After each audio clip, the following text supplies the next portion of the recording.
আজ আমি রান্নাবান্না ছেড়ে দিয়ে আর চলে এসেছি বাগানে। তো এই যে আমি মটর নিয়েছি, এই মটরগুলো আমি জল ঢেলে ভিজতে দেব, আর একদিন পর ফিরে আসবো। ফিরে এলাম, আমার মটরগুলো ভিজে গেছে।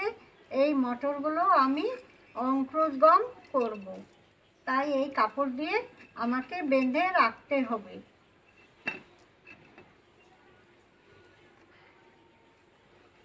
কাপড়ে জল দিতে হবে, যেমন কাপড়টা ভেজা থাকে।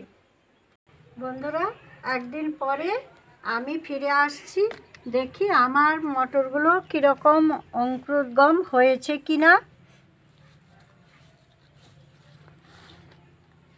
এই যে দেখুন বন্ধুরা, কত সুন্দর অঙ্কুরোদ্গম হয়েছে।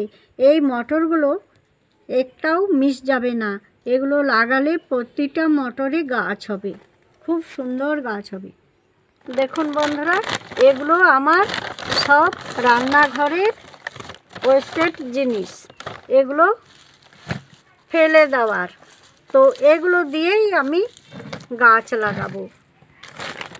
আমার চায়ের পাতা, আমি চায়ের পাতাগুলো রেখে রেখে দিই ধুয়ে ধুয়ে, আর সেইগুলো পাতাগুলো আমি ধুয়ে ধুয়ে রাখি। কেন রাখি? চিনি থাকে তো, সেই জন্য আমি ধুয়ে ধুয়ে রাখি। এগুলো আমার খুব সুন্দর সার হয়ে যায়। এইগুলো আমি গাছের খাবার করি। দেখো বন্ধুরা, আমার সারটা কীরকম হয়েছে।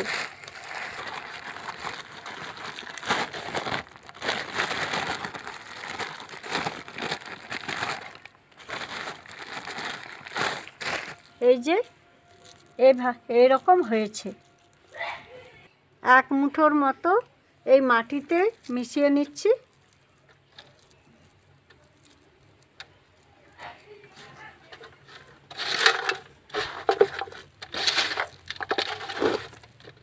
সাথে চা পাতাগুলো মেশানো হয়ে গেল।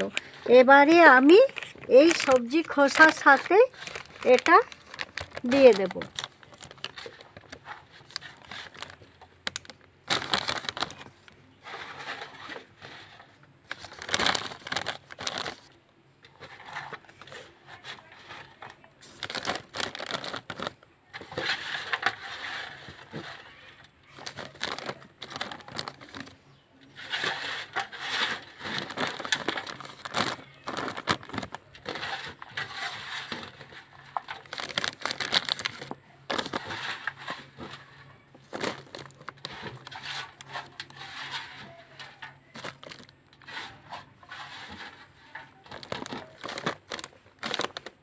রেডি হয়ে গেল। এবারে আমি গাছগুলো বসাবো। এটা খুব সুন্দর হয়ে গেছে। আর এই যে আমার মটরের বীজ খুব সুন্দর অঙ্কুরোদ্গম হয়েছে। এই বীজগুলো আমি একটি একটি করে বসিয়ে দেব। তো জায়গাটা ছোট, তো বেশি বসানো যাবে না।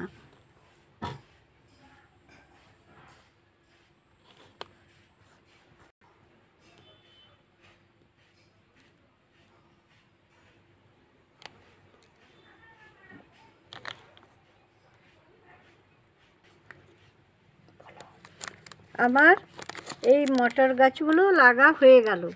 এবারে আমি এর ওপরে একটু মাটি ছড়িয়ে দেব, যেমন ঢাকা যায়। এই যে এইভাবে একটু করে জল দিতে হবে, এভাবে।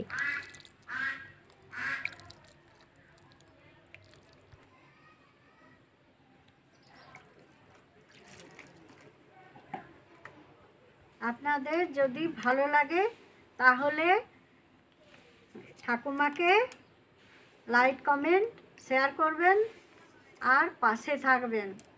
সাবস্ক্রাইব করতে ভুলবেন না। রাখছি।